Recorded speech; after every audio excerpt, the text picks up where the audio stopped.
San Andres Apostol, sa pangangalaga ni na Christian Orbe at pamilya. Si San Andres ay kapatid ni San Pedro at isa ring mangingisda. Tulad ng kaniyang kapatid, tinalikuran niya ang lahat upang sumunod kay Jesus.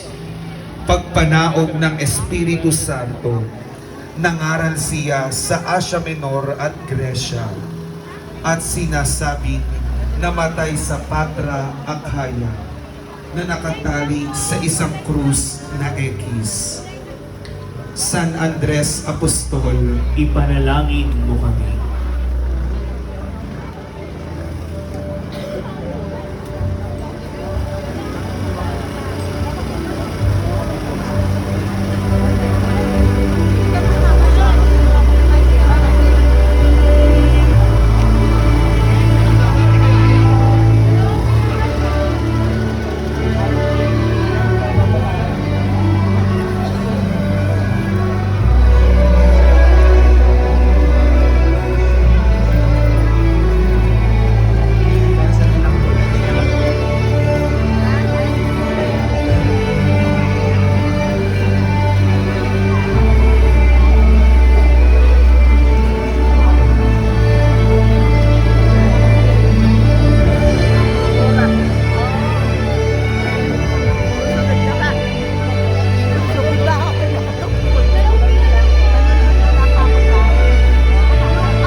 Susunod po nating karosa ay Santiago Apostol sa pangangalaga ni Alexander Eleazar Bulaong at pamilya.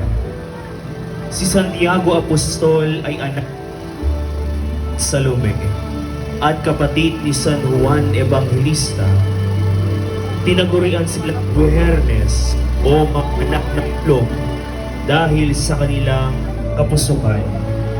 Mapalad siyang masaksihan ang pagbabagong anyo ni Jesus sa bundok ng Tabor at nakasama rin siya ng panalangin ang Panginoon sa halamanan. Santiago Apostol, ipanalangin mo kami.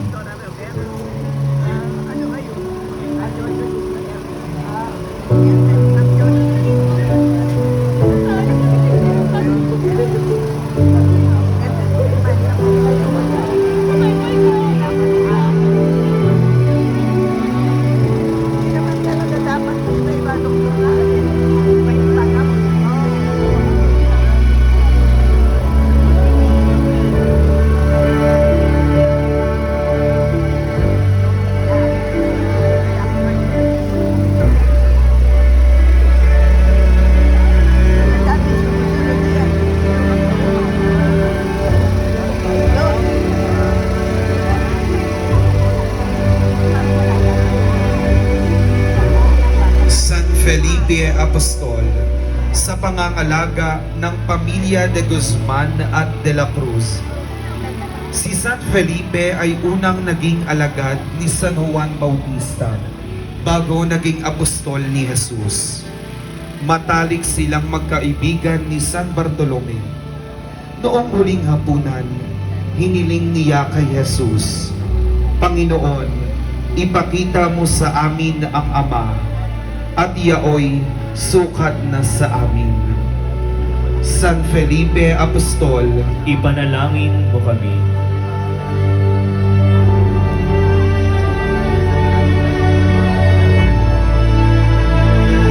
San Bartolome Apostol, sa pangangalaga ni Francis Bartolome at pamilya. Tinawag siya ng Panginoon na tunay na Israelita.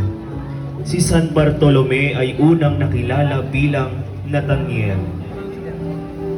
at matalik na kaibigan ni San Felipe. Nangaral siya sa dakong silanganan at di naglaoy namatay sa pamamagitan ng pag-aalis ng kaniyang balat bago siya pugutan ng ulo.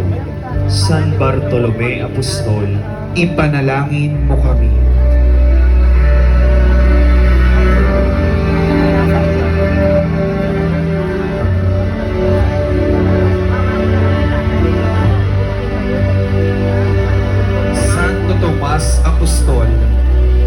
alaala ni Domingo para sa pamilya Valencia. Si Santo Tomas na tinatawag ding Didimo ay isang Galiliano na naging alagad ni Jesus. Siya ang apostol na nag-alinlangan sa muling pagkabuhay ni Jesus. Nang makita niyang muling nabuhay si Jesus, iniutos ng Panginoon na ipasok niya ang kanyang daliri sa mga kamay at paa ni Jesus. Agad siyang naniwala at namutawi sa kanyang bibig, Panginoon ko at Diyos ko. Santo Tomas Apostol, Ipanalangin mo kami.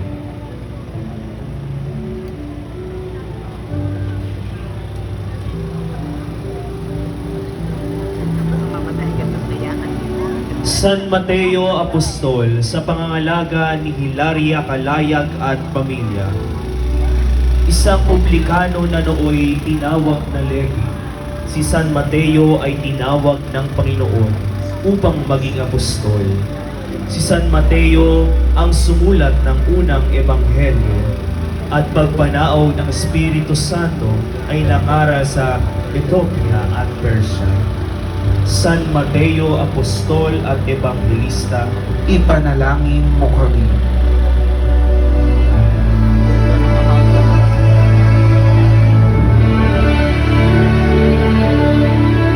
Santiago, anak ni Alfeo, sa pangangalaga ni Marvin Ralion Constantino at pamilya Garcia.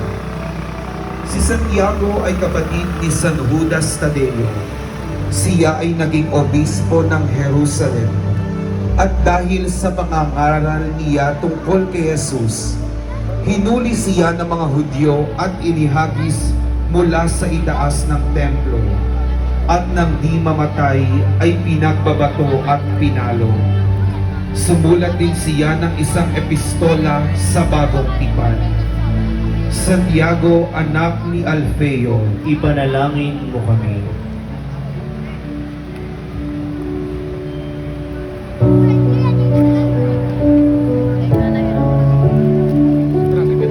San Simon Makabayan, sa pangangalaga ni Bernardo at Reynalyn de la Cruz at pamilya. Si Simon na tinawag ding Cananeo Arcelotes ay isang masugid na tagatanod ng batas ni Moises. Kakaunti ang nalalaman tungkol sa kanya, liban sa kaniyang pagtungo sa Ethiopia, Mesopotamia at Persia upang mangaral. Inilalarawan siyang may dalang lagal at kasangkapang ginamit sa pagmamartir sa kanya. San Simon Makabayan, ipanalangin mo kami. Ang ikalawang bahagi, mga tagpo sa buhay at ministeryo ng ating Panginoong Hesukristo. Ang pagbibinyag kay Jesus ni San Juan Bautista sa pangangalaga ng pamilya Gatmaitan. Nang makita ni Juan si Jesus, sinabi niya, "Tingni, narito ang kordero ng Diyos." Nang matapos na binyagan ni Juan si Jesus, nabuksan ang langit at bumaba ang Espiritu Santo sa anyo ng isang kalapati. At isang tinig mula sa langit ang nagsabing, "Ikaw ang aking anak na lubos kong kinalulugdan." Jesucristong nag-aalis ng mga kasalanan ng sanlibutan, maawa ka sa amin.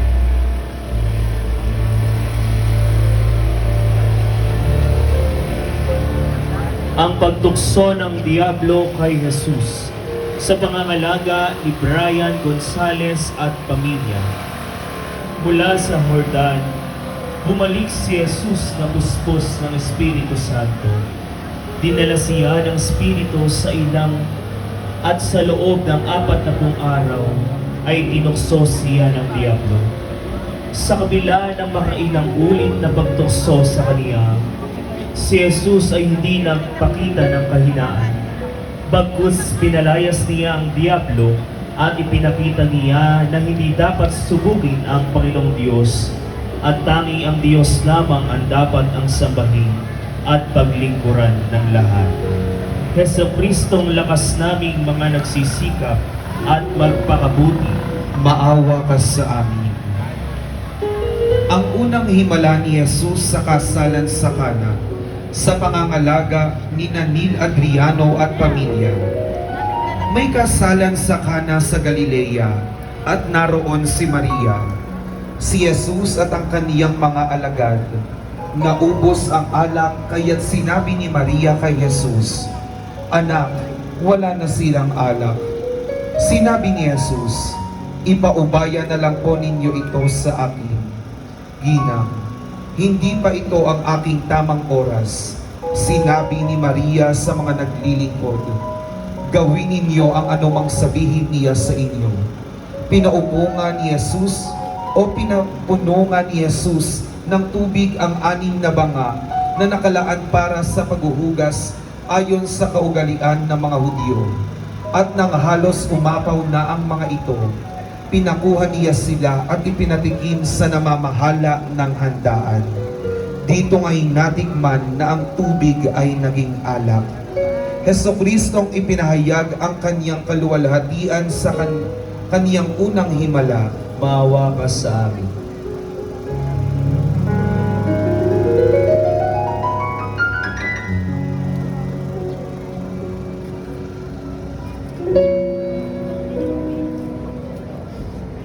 Ang pangangaral ni Jesus sa babaeng Samaritana sa pangangalaga ni Marcelino at Melita Bondok at pamilya. Nang makatagpo ng Samaritana si Jesus sa loob ng balon ng Sicar, hindi pa niya lubusang nakilala kung sino ito. Ang kaniyang pakikipag-usap kay Jesus ay naging daan upang unti-unti niyang nakilala si Jesus. Sa simula, para sa kaniya si Jesus ay isang Hudyo, pagkatapos ay propeta, at sa huli ay naunawaan niya na si Jesus ang Mesiyas, ang tubig na nagbibigay ng buhay na walang hanggan. Jesucristong tubig ng buhay na walang hanggan, maawa ka sa amin.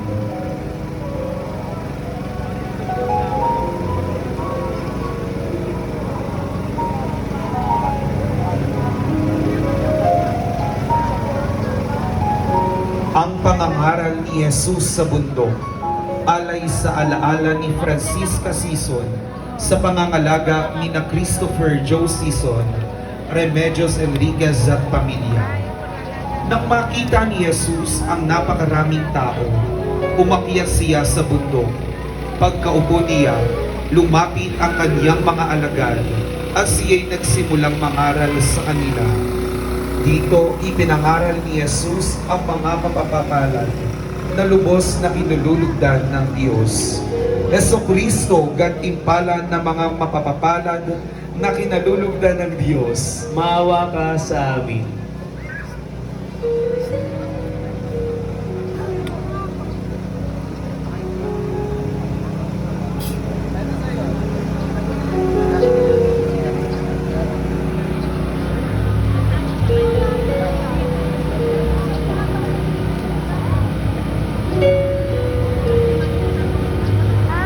Pagpapatigil ni Jesus sa unos sa pangangalaga ng pamilya sa Maniego. Isang araw, sumakay sa isang bangka si Jesus at ang kanyang mga alagad. Nang sila ay naglalayag na, nakatulog si Jesus. Bumugso ang isang malakas na unos at ang bangka ay pinasok ng tubig. Natakot ang mga alagad kaya't ginising nila si Jesus. Bumangon si Jesus at sinaway ang hangin at ang mga alon. Jesucristong sandigan namin sa mga unos sa aming buhay, maawa ka sa amin.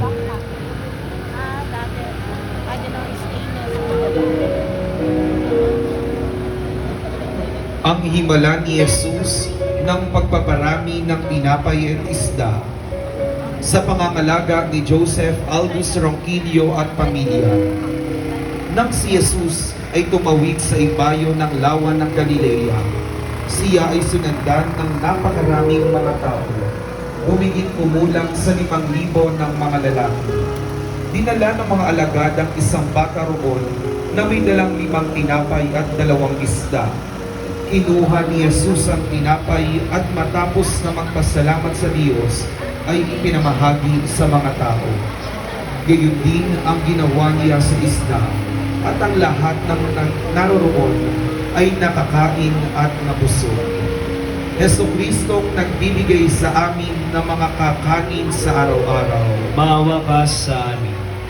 Ang paglakad ni Jesus sa tubig sa pangangalaga ni Nelly at Lex Pacheco at pamilya. Pinasakay ni Jesus sa bangka ang mga alagad at pinauna sa kabilang ibayo. Nang madaling araw na, sumunod siya sa kaniyang mga alagad at lumakad sa ibabaw ng tubig. Inakala ng mga alagad na siya ay multo, ngunit nagsalita si Jesus at sinabi, "Huwag kayong matakot, ako ito." Sinabi ni Pedro, "Panginoon, kung talagang ikaw yan, papuntahin mo ako sa kinaroroonan mo sa ibabaw ng tubig." Pinalapit siya ni Jesus at nagsimula ring lumakad sa ibabaw ng tubig. Ngunit ang napansin niya ang malakas na hangin. Siya'y natakot at nagsimulang lumubog. Sabi niya, "Panginoon, sagipin mo ako." Agad siyang hinawakan ni Jesus at sinabi, "Bakit ka nag-aalinlangan? Napakaliit ng iyong pananampalataya." Jesucristong gabay namin sa aming paglalayag sa buhay. Maawa ka sa amin. Ang pagbabagong anyo ni Jesus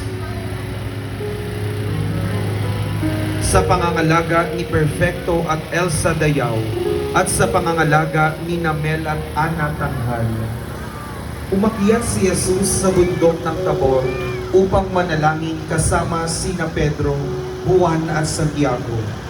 Habang nananalangin si Jesus, ay nagbago ang anyo ng kanyang mukha at ang kasuotan niya'y nagniningning sa kaputian. At biglang lumitaw sa tabi niya sina Moises at Elias. Lubhang nagitla ang mga alagad na kasama niya. Nililiman sila ng nagliliwanag na ulap at mula rito'y isang tinig ang nagsabing, "Ito ang minamahal kong anak na lubos kong kinalulugdan. Pakinggan ninyo siya." Jesucristong nagpapanibago sa aming pagkatao. Maawa ka sa amin. Ang pangangaral ni Jesus tungkol sa tori ng Siloe sa pangangalaga ni Patrick Aldrey Dayaw at pamilya. Dumating noon ang ilang tao at pinalita kay Jesus na ipapatay ni Pilato ang ilang mga taga-Galilea habang ang mga ito'y naghahandog kayo sa Diyos. Sinabi niya sa kanila, "Akala ba ninyo dahil sa sinabit nilang iyon, higit silang masama kaysa sa ibang mga taga-Galilea? Hindi. Ngunit sinabi ko sa inyo, malibang nagsisi kayo at talikuran ng inyong mga kasalanan, mapapahamak din kayo tulad nila." At ang 18 namatay nang mabagsakan ng tori ng Siloe, ay akala ba ninyo'y higit silang makasalanan kaysa sa ibang naninirahan sa Jerusalem? Hindi. Ngunit sinabi ko sa inyo, malibang nagsisi kayo at talikuran ng inyong mga kasalanan, mapapahamak din kayo tulad nila. Jesucristong tumatawag sa atin na pagsisihan ng ating mga kasalanan. Maawa ka sa amin. Ang pagpapagaling ni Jesus sa lalaking bulag sa pangangalaga ni na Francis Raven Sulit at pamilya. Nang marinig ng bulag na nagdaraan si Jesus na taga Nazareth, sumigaw siya ng sumigaw, "Jesus, anak ni David, mahabag po kayo sa akin." Tumigil si Jesus at kanyang sinabi, "Dalhin ninyo siya rito." Nang makalapit na siya, tinanong siya ni Jesus, "Ano ang nais mong gawin ko para sa iyo?" Sumagot ang bulag, "Guro, nais ko pong makakitang muli." Sinabi ni Jesus, "Makakaalis ka na. Magaling ka na dahil sa iyong pananampalataya." Doon di nakakita siyang muli at sumunod kay Jesus. Heso Kristong mapagpagaling sa mga nananampalataya. Maawa ka sa amin. Muling binuhay ni Jesus si Lazaro sa pangangalaga ni Elsie Lindayag at pamilya. Sinabi ni Jesus, "Hindi ba't sinabi ko sa inyo na kung sasampalataya ka, ay makikita mo ang kaluwalhatian ng Diyos?" Kaya inalis nila ang bato. Tumingala si Jesus sa langit at sinabi, "Ama, nagpapasalamat ako sa iyo sapagkat dininig mo ako, at alam kong lagi mo akong dinirinig. Ngunit sinabi ko ito dahil sa mga taong naririto, upang maniwala silang ikaw ang nagsugo sa akin." Pagkasabi nito ay sumigaw siya, "Lazaro, lumabas ka." Lumabas nga si Lazaro na nababalot ng telang panlibing ang mga kamay at paa. May nakabalot ding tela sa mukha niya. Inutos ni Jesus sa kanila, "Palaganin niyo siya," at nang makalakad siya. Jesucristo ang muling pagkabuhay at ang binuhay. Maawa ka sa amin. Binuhusan ng pabango si Jesus ni Santa Maria de Betania sa pangangalaga ni Harold Palugod at pamilya. 6 na araw bago ang Pasko nang magpunta si Jesus sa Betania. Pagdakay kumuha si Maria ng halos kalahating litro ng pabango na gawa sa purong nardo. Ibinuhos niya ito sa mga paa ni Jesus at pinunasan ng kanyang buhok. Nabagabag si Judas sa ginawang ito ni Maria, ngunit sinabi sa kanya ni Jesus na hayaan niya itong gawin sa kanya dahil paghahanda ito sa kanyang libing. Heso Kristong huwaran namin sa paglilingkod sa aming kapwa. Maawa ka sa amin. Ikatlong bahagi, ang mahal na pasyon at kamatayan ng ating Panginoong Heso Kristo. Ang maluwalhating pagpasok ni Jesus sa Jerusalem sa pangangalaga ni Nelly Bernadette Bernardo, Pamilya Kalayag at Reverendo Padre R.J. Brion.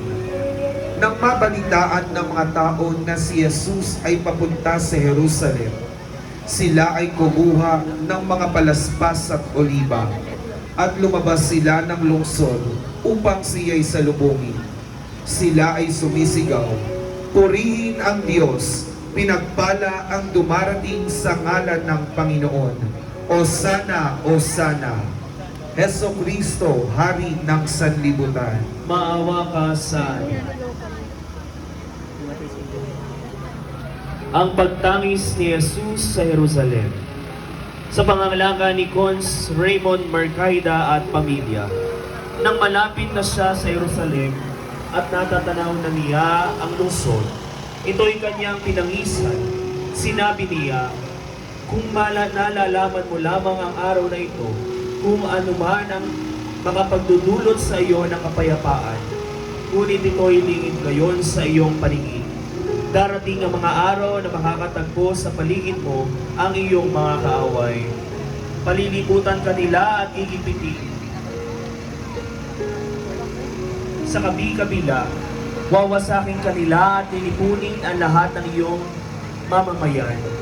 Wala silang iiwang magpatong na bato sapagkat hindi mo pinapansin ang pagdalaw sa iyo ng Diyos. Heso Kristong tumatangis sa bawat daming pagkakasala. Maawa ka sa amin. Ang pamamaalam ni Jesus sa kanyang ina. Sa pangangalaga ni Remedios Magsakay at pamilya. Batid ni Jesus na nalalapit na ang panahon upang tuparin niya ang kalooban ng kanyang ama. Nababatid din na naman ni Maria ang bagay na ito. Kung kaya't malaking kalumbayan ang kanyang nadama nang mamaalam si Jesus sa kanya upang ihain ang sarili para sa katubusan ng sanlibutan. Heso Kristong nagtungo sa amin na mahalin ang aming mga magulang. Maawa ka sa amin. Ang paghuhugas ni Jesus sa paa ng kanyang mga alagad sa pangangalaga ng pamilya Ronquillo. Nang matapos ang hapunan, si Jesus ay nagalis ng balabal at nagtikis ng tuwalya sa kaniyang baywang. Pagkatapos ay naglagay ng tubig sa palanggana at nagsimulang hugasan ang mga paa ng kanyang mga alagad. Ginawa niya ito upang ipaunawa sa kaniyang mga alagad na dapat nilang paglingkuran at mahalin ang bawat isa, tulad ng ginawa niyang pagmamahal sa kanila. Jesucristong na unang maglingkod at nagmahal sa amin, Maawa ka sa amin. Ang huling hapunan sa pangangalaga ng pamilya Valencia. Nang malapit na ang oras, dumulog si Jesus sa hapag kasama ang kaniyang mga apostol. Kumuha siya ng tinapay at matapos magpasalamat sa Diyos ay sinabi, "Ito ang aking katawan." Hinawakan din niya ang kalis at matapos magpasalamat sa Diyos ay sinabi, "Ang kalis na ito ang bagong tipan ng Diyos na pinagtibay ng aking dugo." Jesucristong inihain ng sarili alang-alang sa amin. maawa ka sa amin.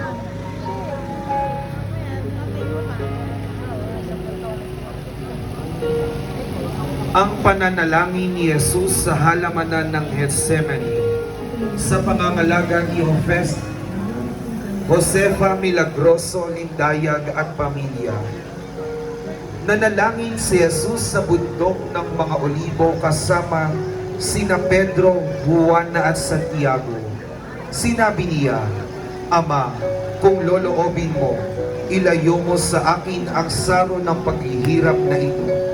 Ngunit huwag ang kalooban ko ang masunod, kundi ang sa iyo." Nagpakita sa kanya ang isang anghel at pinalakas ang kanyang loob. Dala ng matinding hinagpis, pumatak sa lupa ang kanyang pawis na animoy mga patak ng dugo. Jesucristong naging masunurin sa kalooban ng Ama.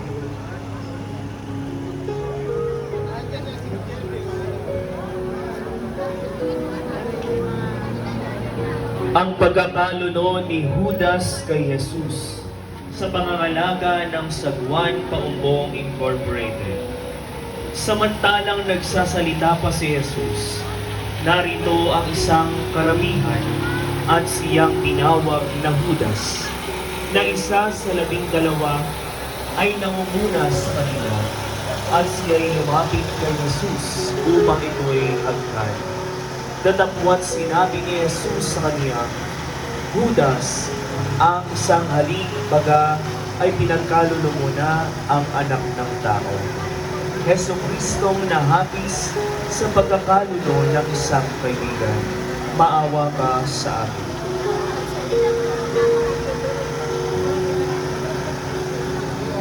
Ang pagdakip kay Jesus sa pangangalaga ng pamilya Gonzales. Alam ni Jesus ang lahat ng mangyayari sa kaniya, kaya't sila ay sinalubong niya at tinanong, "Sino ang hinahanap ninyo?" "Si Jesus na taga Nazaret," sagot nila. At sinabi niya, "Ako iyon." Muli niyang tinanong, "Sino ba ang hinahanap ninyo?" "Si Jesus na taga Nazaret," sagot nila. Sumagot si Jesus, "Sinabi ko na sa inyong ako iyon.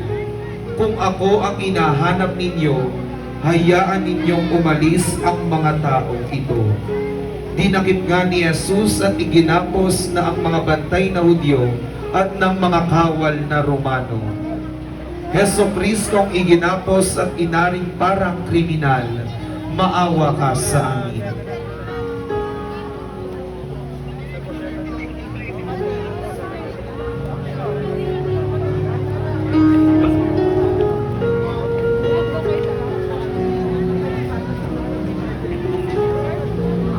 Ang pagtatatwa ni San Pedro kay Jesus sa pangangalaga ni Rogelio Tanael. Nang makita siya ng isang utusang babae, siya ay pinagmasdang mabuti. Pagkatapos ay sinabi ng babae, Kasama rin ni Jesus ang taong ito, ngunit kinailan iyon ni Pedro, "Babae, hindi ko siya kilala." Pagkaraan ng ilang sandali, mayroon uling nakapansin sa kaniya at siya ay sinabihan, "Ikaw man ay kasamahan nila." Ngunit sumagot siya, "Ginoo, hindi nila ako kasama." Pagkalipas ng may isang oras, inigiit naman siya na naroon.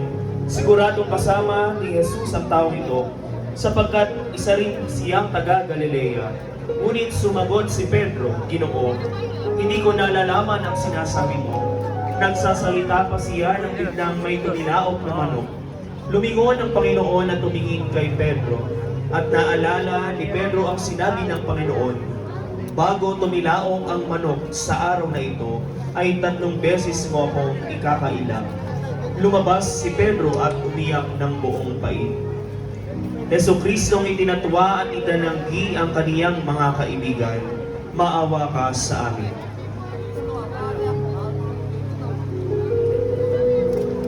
Ang pagharap ni Jesus kay Caiphas sa pangangasiwa ni Ots Pahati at iginagalang Cristina Gonzales. Tinanong si Jesus ng pinakapunong pari tungkol sa kaniyang mga alagad at sa kaniyang itinuturo. Sumagot si Jesus, "Hayagan akong nagsasalita sa madla at lagi akong nagtuturo sa sinagoga at sa templo ng pinagtitipunan ng mga Hudyo. Wala akong sinabi ng palihim. Bakit ako ang tinatanong ninyo?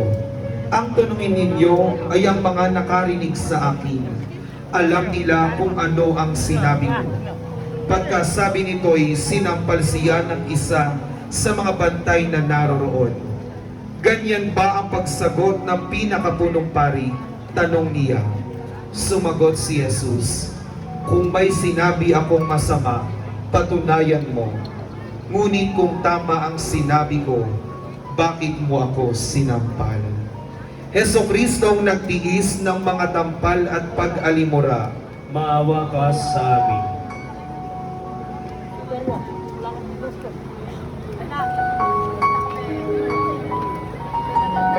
Ang paghampas kay Jesus na nakagapos sa haliging bato sa pangangalaga ng pamilya Sopera at de Guzman.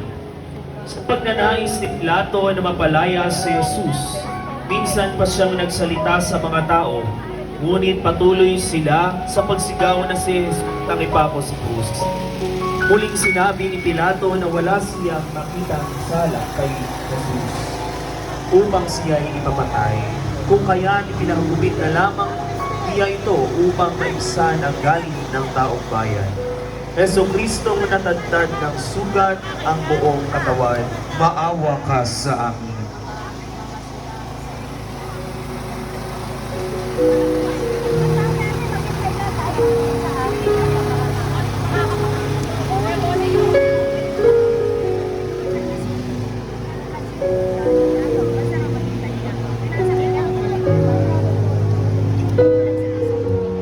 El Señor Desmayado, sa pangangalaga ni na Erlinda Pangan Cabasal at pamilya.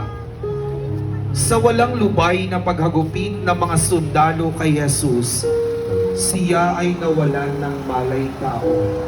Si Jesucristong tantad ng sugat ang buong katawan ay patuloy pa rin hinahagupit ng suplina na halos kanya nang ikamatay. Jesucristong nawalan ng malay tao, maawa ka sa amin.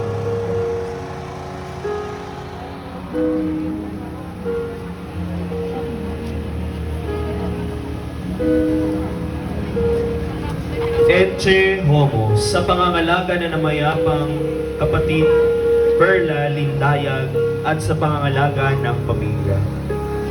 Siya'y pinagduduraan pa nila. Kinuha nila ang tampo at ito'y hinampas sa kaniyang ulo. Matapos kutyain, hinubat nila ang palaban at muling sinuotan ng sarili niyang damit. Pagkatapos, inilabas siya upang ipako sa krus. Jesucristong nilibak at niluhuran ng mga sundalo, maawa ka sa amin.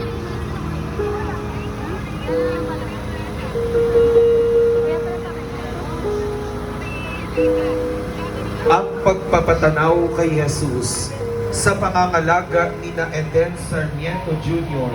at Juan Miguel Capili at pamilya. Lumabas muli si Pilato at sinabi sa mga tao, "Ihaharap ko siya sa inyo upang malaman ninyo na wala akong nakikitang dahilan upang hatulan siya." At lumabas si Jesus na may koronang tinik at balabal na purpura. Sinabi sa kanila ni Pilato, "Narito ang tao." Jesucristo ang nagtiis ng panlilibak mula sa taong bayan.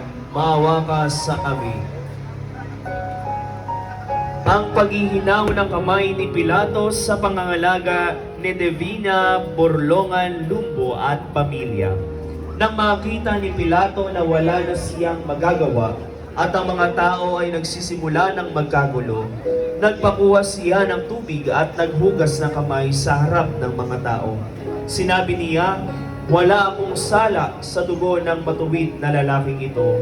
Kayo na ang bahala sa bagay na ito." Jesucristo ang ibinigay sa taong bayan upang ipako sa krus. Maawa ka sa amin.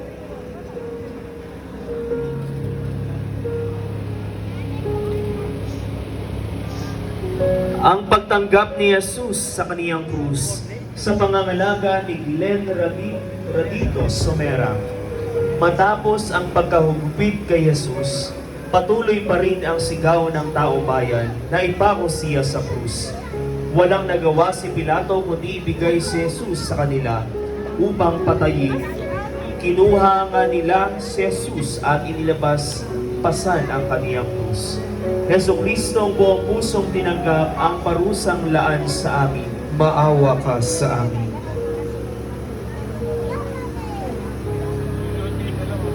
Nuestro Padre Jesus Nazareno, mula sa alaala ni Josefa Milagroso Lindayag at sa pangangalaga ng pamilya, si Jesus ay dinala ng taong bayan sa Golgota upang ipako sa krus.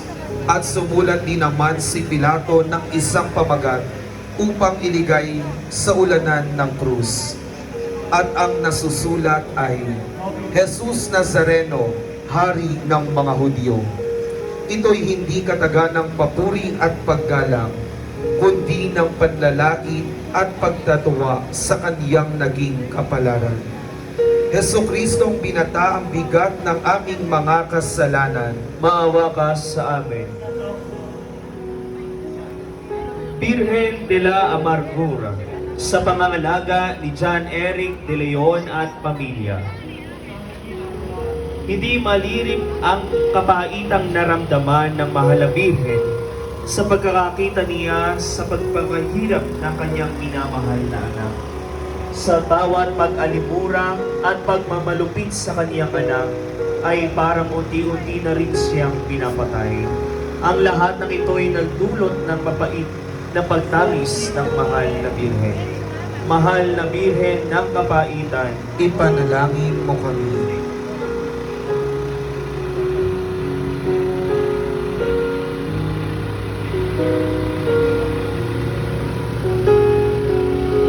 Ang unang pagkadapa ni Jesus sa pangangalaga ni Narciso Pasco at pamilya.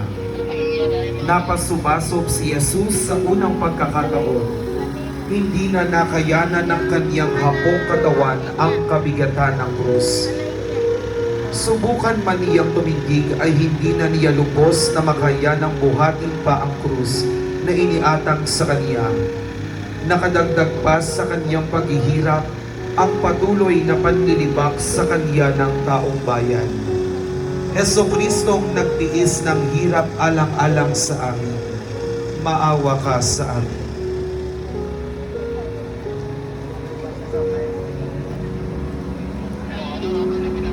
ang pagpapahid ni Veronica sa mukha ni Jesus sa pangangalaga ni Frank Joseph Tanghal Dayaw at pamilya.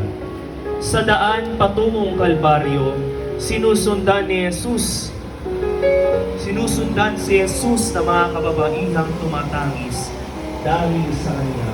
At isa rito ay si Veronica. dala ang malaking habag at pagpapahalaga sa dugo ni Jesus. Pinahira niya ng kanyang birang na ang mukha ni Jesus. Dugo ni Kristo, hugasan mo ang aming kasalanan.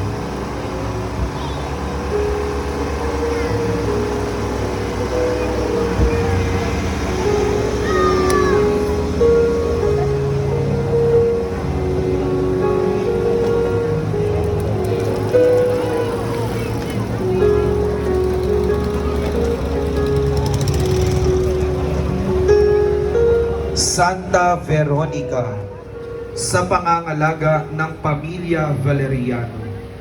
Kilala rin bilang Serafia. Isa siya sa mga kababaihang sumunod kay Jesus sa daan patungong Kalbaryo. Dala ng matinding habag, ipinahid niya ang kanyang birang sa mukha ni Jesus.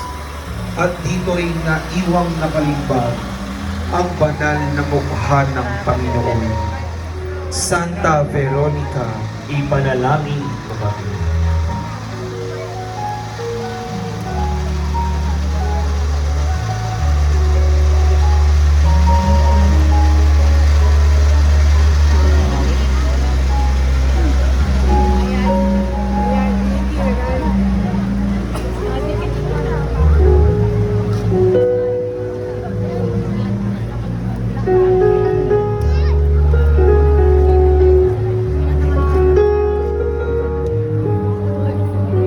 La Tercera Caida sa pangangalaga ng pamilya Dayaw. Hindi mabilang kung ilang beses nga bang nadapa si Jesus sa daan patungong Kalbaryo. Sa bawat pagkasubsob niya, ang kabigatan ng krus ang nagtutulak sa kaniyang mukha upang mapahalik sa lupa. Ito'y naglalarawan ng kabigatan ng ating mga kasalanan at pinili niyang patahin alang-alang sa ating kaligtasan. Heso Kristong nasusob sa kata ng ating kaniyang krus, maawa ka sa amin.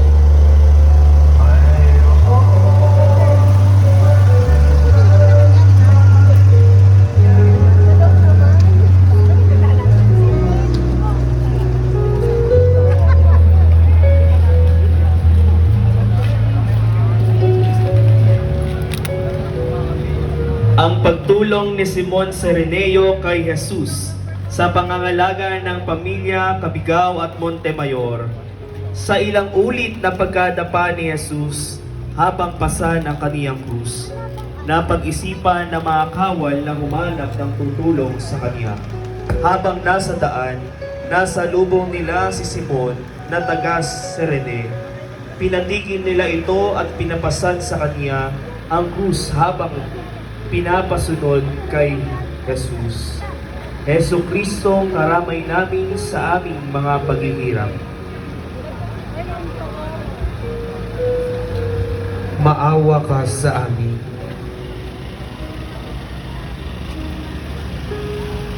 Nuestra Señora de las Penas, sa pangangalaga ng pamilya Cortez at de la Cruz, sa patuloy na paghihirap sa ating Panginoon, hindi rin malirip ang sakit na nararamdaman ng kanyang ina.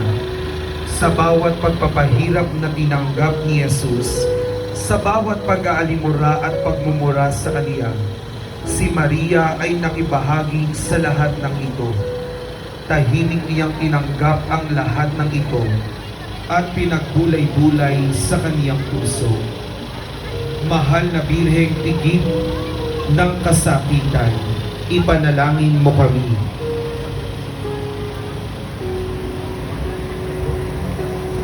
Senyor de las Penas, sa pangalaga ni Rodel Labarias at pamilya.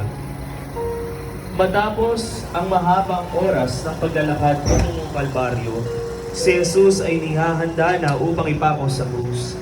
Ang parusang kaniyang tiniis ay parusang dapat ay para sa atin. Subalit dahil sa dakilang pag-ibig ng Diyos sa atin, buong kapagkubabaang inako ang kaniyang bugtong na anak ang lahat ng ating mga kasalanan, at siya ang naging hain upang ating makamtan ang kaligtasan.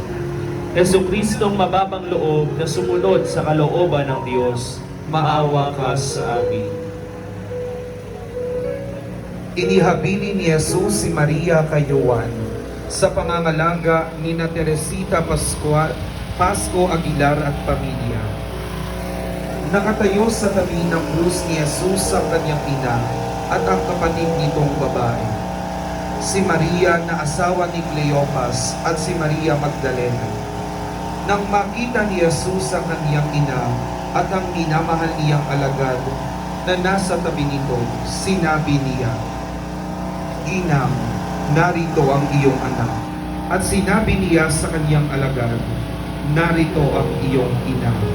Mula noon, pinatira ng alagad na ito sa kanyang bahay ang ina ni Jesus. Jesus na aming kapatid, Maawa ka sa amin. Ang pagkamatay ni Jesus sa krus sa pangangalaga ng pamilya Ebalyo, nang magtatanghaling tapat na hanggang sa 3 ng hapon, nagdilim ang buong lupaig, nawala ng liwanag ang araw at ang tabing ng templo ay napunit sa gitna. Sumigawan ng malakas si Jesus, "Ama, sa mga kamay mo, tinatagubilin ko ang aking espiritu." At pagkasabi nito, nalagot ang kanyang hininga. Jesucristong inihain ang sariling buhay alang-alang sa amin. maawa ka sa amin.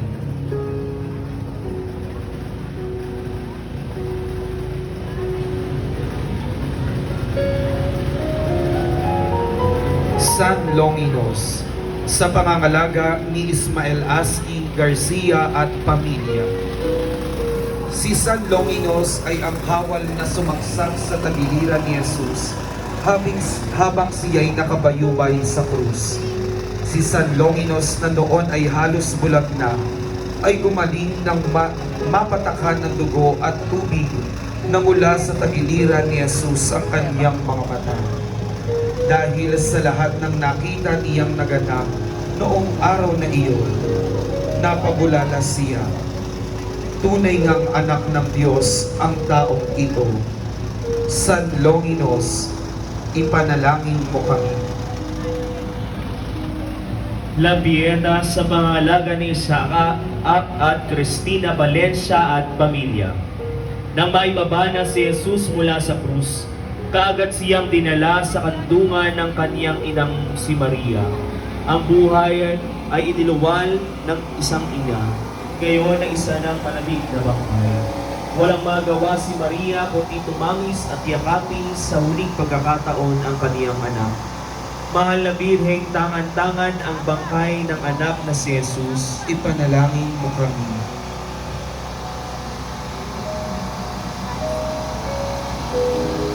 Ang ika-4 na bahagi, ang paglilibing sa ating Panginoong Hesukristo.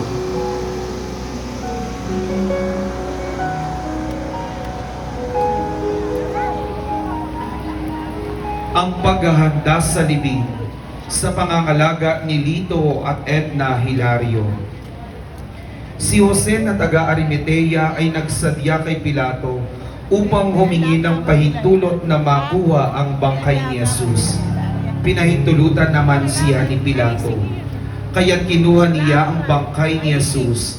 Kasama rin niya si Nicodemo na may dalang pabango, mga 30 kilong pinaghalong mira at aloe. Kinuha nila ang bangkay ni Jesus at nilagyan ng pabango at binalot sa telang lino. Ayon sa kaugalian ng mga Hudyo, malapit sa pinagpakuan kay Jesus ay may isang halamanan at dito'y may isang bagong libingang hindi pa napaglilibingan.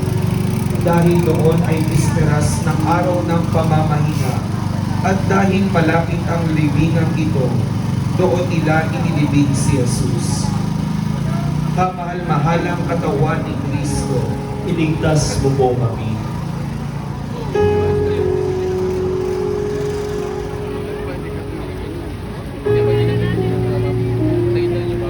Santo Entierro sa pangangalaga ng pamilya Valencia. Ang bangkay ni Jesus ang larawan ng dakilang pag-ibig ng Diyos sa atin. Ibinigay niya ang kaniyang bugtong na anak upang tayo'y tubusin mula sa kasalanan. Siya ay walang kasalanan, ang nagtiis ng hirap, mga pag-alimura at pagmumura, ng bugbog at mga hagupit, ng mga suntok at mga tampal, at sa huli, ng pagpako sa krus at kamatayan. Ang Santo Entierro ay nagpapaalala rin sa atin na si Jesus ay nanaog sa daigdig ng mga patay upang ihatid ang dala niyang kaligtasan. Panginoon, Maawa ka sa amin.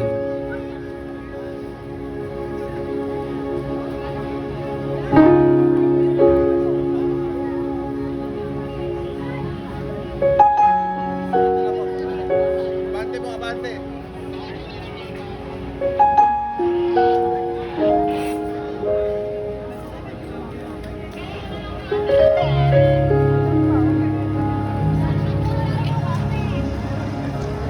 Habang dumaraan sa atin ang Santo Entierro, tayo ay sabay-sabay na magnilay at mag-alay ng panalangin.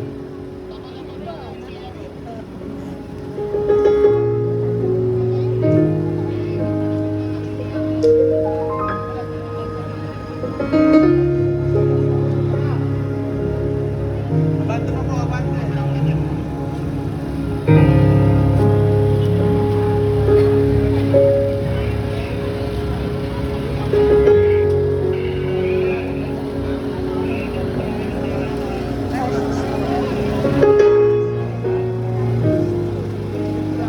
Angeles de la Pasión, sa pangangalaga ni Cora Pahati.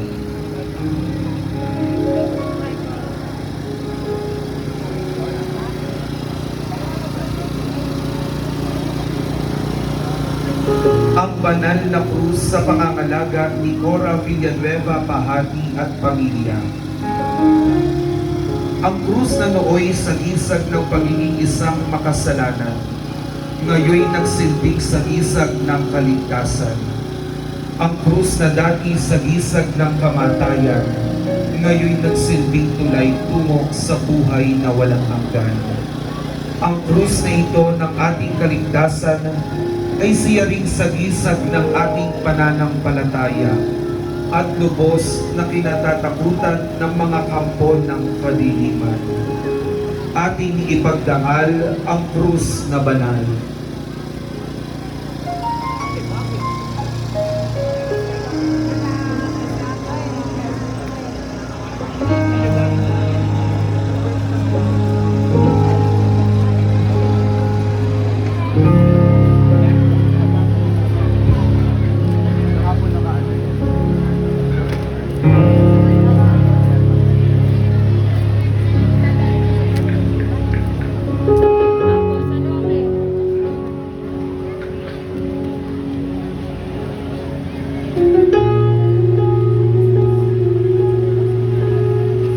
San Jose de Arimatea, sa pangangalaga ng pamilya Milanes.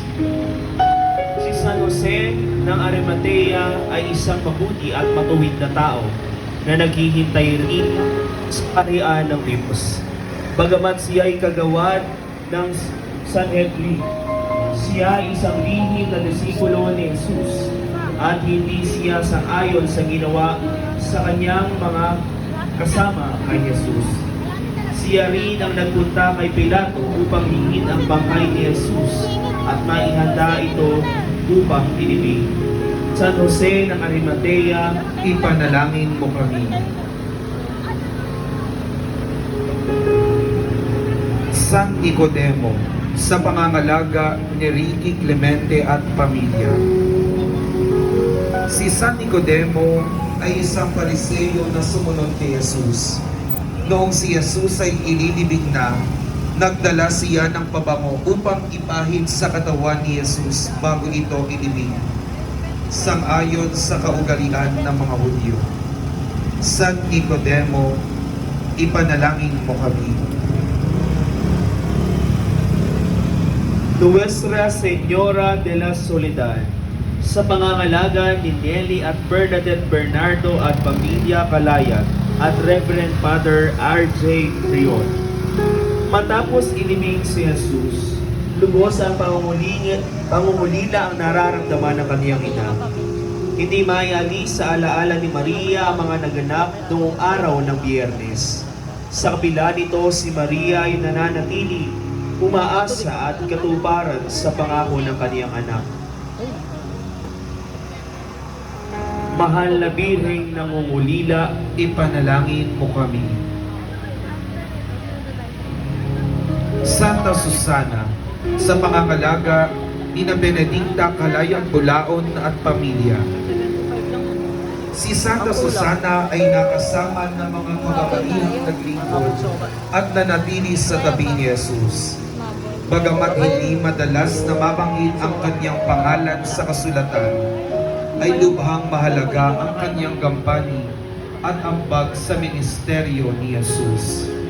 Santa Susana, ipanalangin mo kami. Santa Juana de Cusa, sa pangangalaga ng pamilya Umali at Kalayag. Si Juana ay asawa ni Cusa, ay isa sa mga kababaihan na naglilingkod kay Jesus. Bagamat ang kaniyang asawa ay may mataas na katungkulan sa sambayanan ni Herodes, hindi siya nagdalawang isip na maglingkod kay Jesus. Santa Juana de Cusa, ipanalangin mo kami.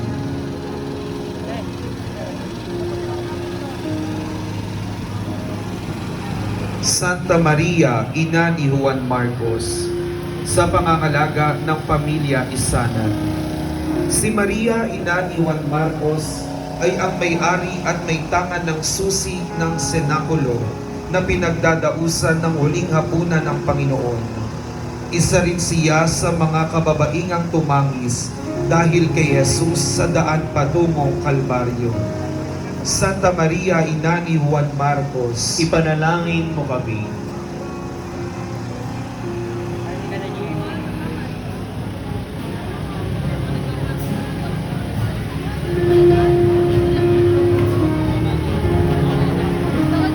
San Lazaro de Betania, sa pangangalaga ni Margina at Carlito Galman. Si San Lazaro ay kapatid ni na Santa Maria at Santa Marta ng Betania at kilala mga kaibigan ni Jesus. Siya ay namatay at 4 na araw nang nakalibing. Nang muli siyang buhayin ni Jesus. Ang himalang ito ni Jesus ay tumawag sa pansin ng maraming Hudyo at naging dahilan upang siya ay sumampalataya sa kanya. San Lazaro de Betania, ipanalangin mo kami.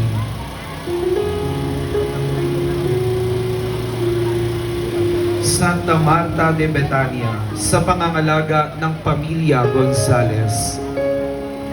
Si Santa Marta ay nakilala sa kanyang pagkaligalig sa mga gawain ng dumalaw si Jesus sa kanilang tahanan.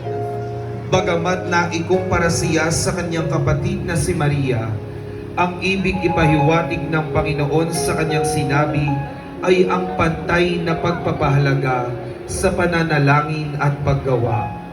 Isa rin siya sa mga kababaihang naglingkod kay Jesus. Santa Marta de Betania, ipanalangin mo kami.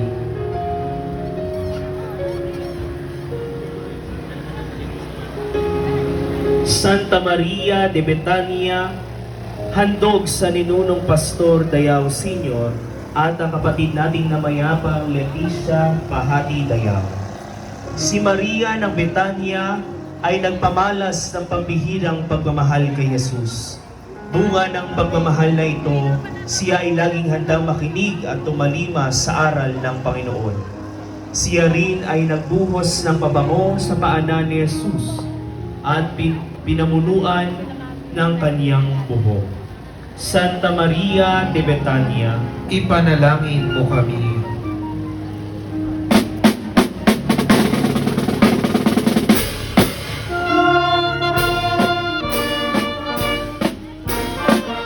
Santa Maria ang Triompe, sa pangangalaga ng pamilya Bernardo at de la Cruz. Siya ay asawa ni Cleopas na disipulo ng Panginoon. Isa siya sa mga nakasama ni na Maria at Juan na nakatayo sa paanan ng krus bago tuluyang nalagutan ng hininga si Jesus. Santa Maria Cleofe, Ipanalangin mo kami.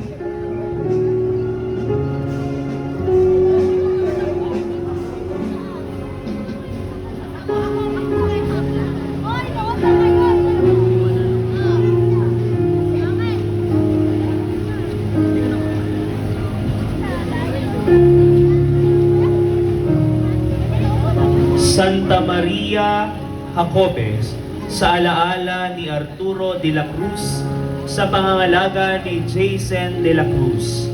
Siya ang ina ni na Santiagong Bata at Judas Tadeo at ipinapalagay na pinsan ng mahal na Birhen. Isa siya sa mga kababaihang naglingkod kay Jesus at saksi ng ito'y ipako at mamatay sa krus. Santa Maria Jacobe, ipanalangin mo kami.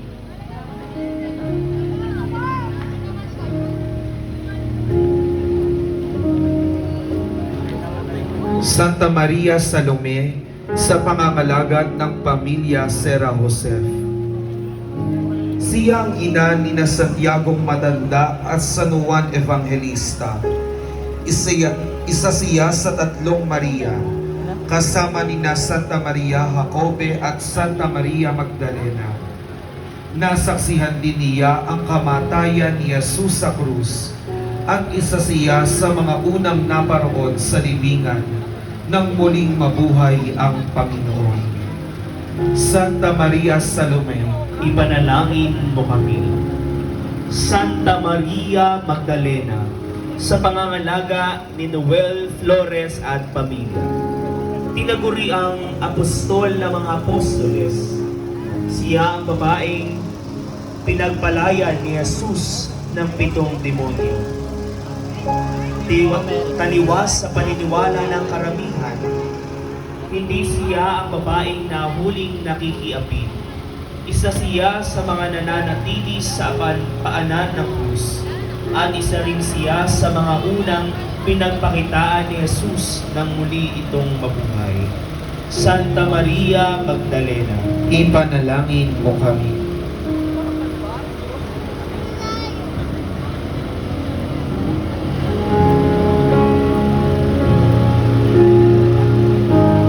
San Juan Evangelista, sa pangangalaga ni Sita Mahati at pamilya.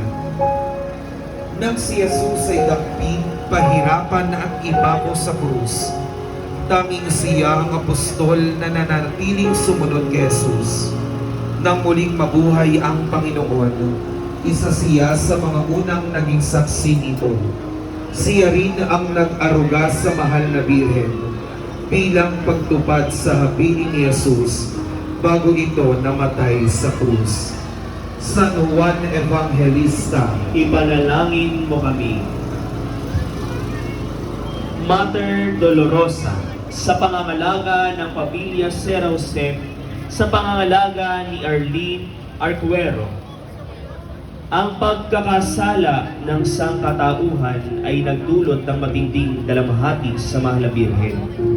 Ang ating kaligtasan mula sa kasalanan ay ating nakamtan dahil sa tiniis ang paghihirap at kamatayan ng kanyang minamahal na anak. Sa pagdadalamhati ni Maria, siya ay nakibahagi sa gawaing pagliligtas ni Jesus. Mahal na Birheng nagdadalamhati, ipanalangin mo kami.